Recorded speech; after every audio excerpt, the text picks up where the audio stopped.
अस्सलामु अलैकुम वरहमतुल्लाहि वबरकातुहू। फ़अऊज़ु बिल्लाहि मिनश्शैतानिर्रजीम। बिस्मिल्लाहिर्रहमानिर्रहीम। रब्बि इश्रह ली सदरी वयस्सिर ली अमरी वाहलुल उक़दतम मिन लिसानी यफ़क़हू क़ौली। ऐ अल्लाह ताला तो मेरा सीना खोल दे, मेरे लिए मेरा काम आसान कर दे, मेरी ज़ुबान की गिरह खोल दे ताकि लोग मेरी बात समझ पाएँ। अल्लाहुम्मा सल्लि अला मुहम्मद व अला आलि मुहम्मद। इस्लामी तारीख़ में आज मुशरिकीन मक्का की अहद शिकनी के बारे में ज़िक्र है। मुसलमान और मुशरिकीन मक्का के दरमियान हदीबिया के मौके पर जो माहिदा हुआ था, मुशरिकीन ने इसकी खिलाफ वर्जी करते हुए अपने हलीफ कबीला बनु बकर के साथ मिलकर मुसलमानों के हलीफ कबीला बनु खज़ाया पर हमला करके बहुत से आदमियों को कत्ल कर दिया और माल व असबाब लूट लिए, हत्ता कि हरम में पनाह लेने के बावजूद इनकी खून रेज़ी की। तो आप सल्लल्लाहु अलैहि वसल्लम से कबीला बनु खज़ा ने मुशरिकीन मक्का की अहद शिकनी पर मदद की अपील की। तब हुज़ूर सल्लल्लाहु अलैहि वसल्लम ने मुशरिकीन मक्का से दैत खून बहा अदा करने या माहिदा तोड़ने की शर्त रखी, तो उन्होंने अमन माहिदा ख़त्म कर दिया।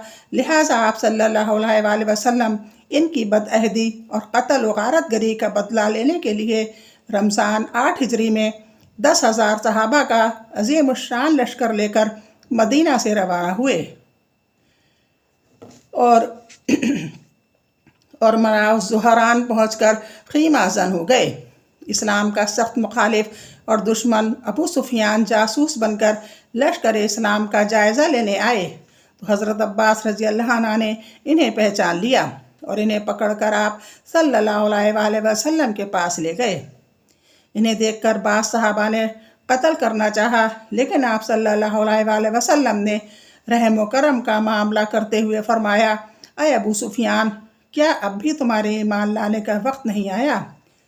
बाला आखिर वो ईमान में दाखिल हो गए। फिर हुज़ूर सल्लल्लाहु अलैहि वसल्लम ने बुलंद अखलाक का मामला करते हुए फरमाया, आज जो अबू सुफियान के घर में या खाना काबा में पनाह लेगा वो भी अमान में है, और जो कोई अपने घर का दरवाज़ा बंद कर लेगा इसका भी अमान है। हुज़ूर सल्लल्लाहु अलैहि वसल्लम का मोजज़ा, ठंडी का दूर हो जाना।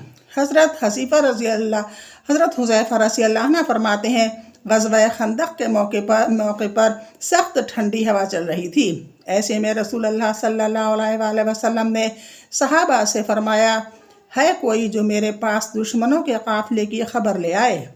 तो ठंडी की वजह से कोई भी खड़ा न हुआ। दूसरी मर्तबा फरमाया, फिर भी कोई खड़ा न हुआ। जब तीसरी मर्तबा भी कोई खड़ा न हुआ तो रसूलुल्लाह सल्लल्लाहु अलैहि वसल्लम ने फरमाया, ऐ हुज़ैफ़ा, तुम खड़े हो जाओ और दुश्मनों के काफ़िले की खबर ले आओ। हज़रत हुज़ैफ़ा रज़ी अल्लाह अन्हु फरमाते हैं, चूँकि रसूलुल्लाह सल्लल्लाहु अलैहि वसल्लम ने अब मेरा नाम ले लिया ही था, इसीलिए खड़ा होना ज़रूरी था। बहरहाल मैं खड़ा हो गया और वहाँ से चला तो रसूलुल्लाह सल्लल्लाहु अलैहि वसल्लम की बात मानने की बरकत से मुझे रास्ते में ज़र्रा बराबर भी ठंड न लगी। यहाँ तक कि मैं वापस भी आ गया। ऐसा लगता था गोया कि मैं सख्त गर्मी में चल रहा हूँ। मुस्लिम 4640। एक फ़र्ज़ के बारे में, गुस्ल के लिए तयम्मुम करना। कुरान में अल्लाह ताला फरमाता है, अगर तुम बीमार हो जाओ या सफ़र में हो या तुम में से कोई शख्स अपनी तबीई ज़रूरत यानी पेशाब या पखाना करके आया हो या कोई और नापाकी हो, तो तुम पानी के इस्तेमाल पर ताकत न रखते हो, तो ऐसी हालत में तुम पाक मिट्टी का इरादा करो यानी तयम्मुम कर लो। सूरह माइदा 6 आयत। तयम्मुम का तरीक़ा यह है कि दोनों हाथों को ज़मीन पर मारकर चेहरे पर मसा कर लें, फिर दोबारा ज़मीन पर मारकर दोनों हाथों पर कोहनियों समेत मसा कर लें। एक सुन्नत के बारे में, नमाज जनाजे की दुआ। रसूलुल्लाह सल्लल्लाहु अलैहि वसल्लम जब बालिग़ मैयत की नमाज जनाजा पढ़ाते तो दुआ पढ़ते।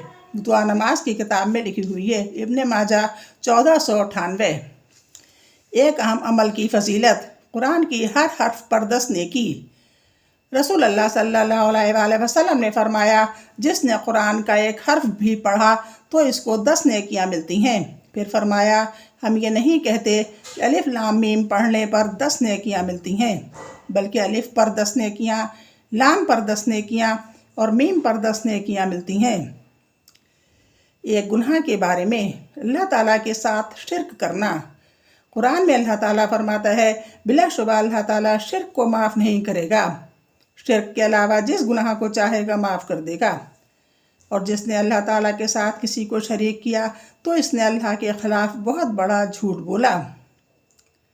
سورہ نساء 48۔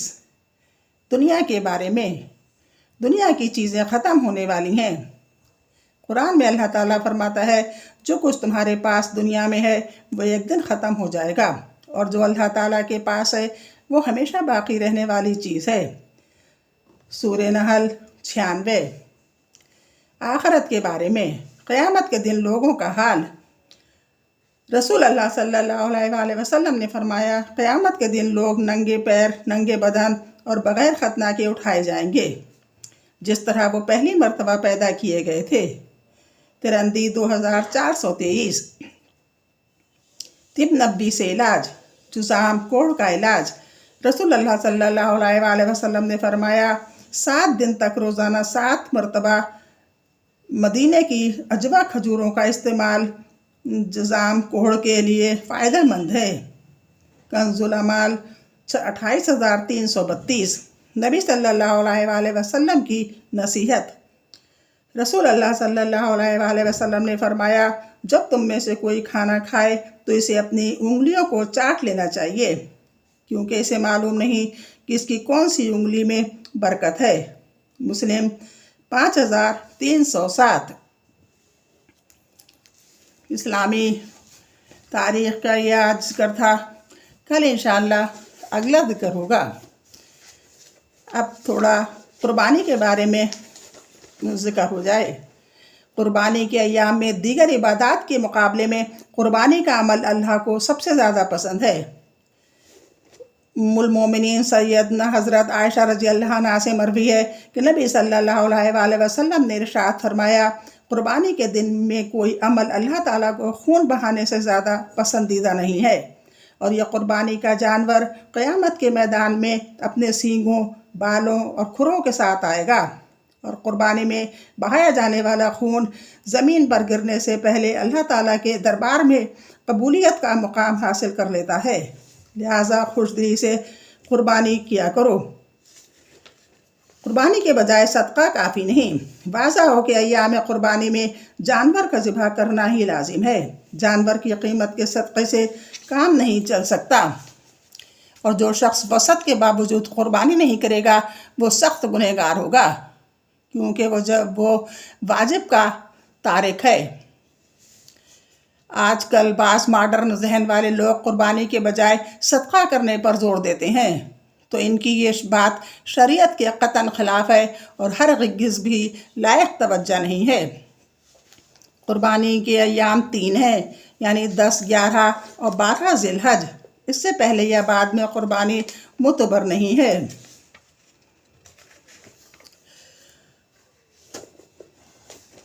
اگر عیدگاہ میں نماز ادا کر لی گئی ہو اور محلوں کی مساجد میں نماز عید میں دیر ہو تو بھی قربانی کرنا درست ہے۔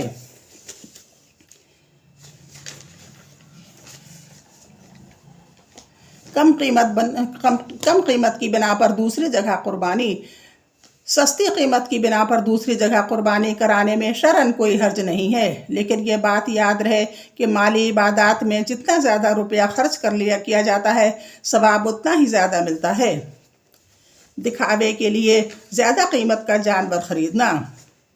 آج کل بعض لوگ محفل، ناموری اور دکھاوے کے لیے بہت زیادہ قیمت والے جانور خریدتے ہیں اور پھر اس کا خوب چرچا کر کے خوش ہوتے ہیں، تو اس ریاکاری کے ساتھ ثواب کی امید رکھنا محض فریب ہے۔ اللہ تعالیٰ کے نزدیک وہی عمل مقبول ہے جو خالص اللہ کی رضا کے لیے کیا جائے۔ ریاکاری کا جانور کتنا ہی قیمتی ہو، اللہ کی نظر میں اس کی کوئی قیمت نہیں۔ واللہ اعلم۔ اب انشاءاللہ کل ملاقات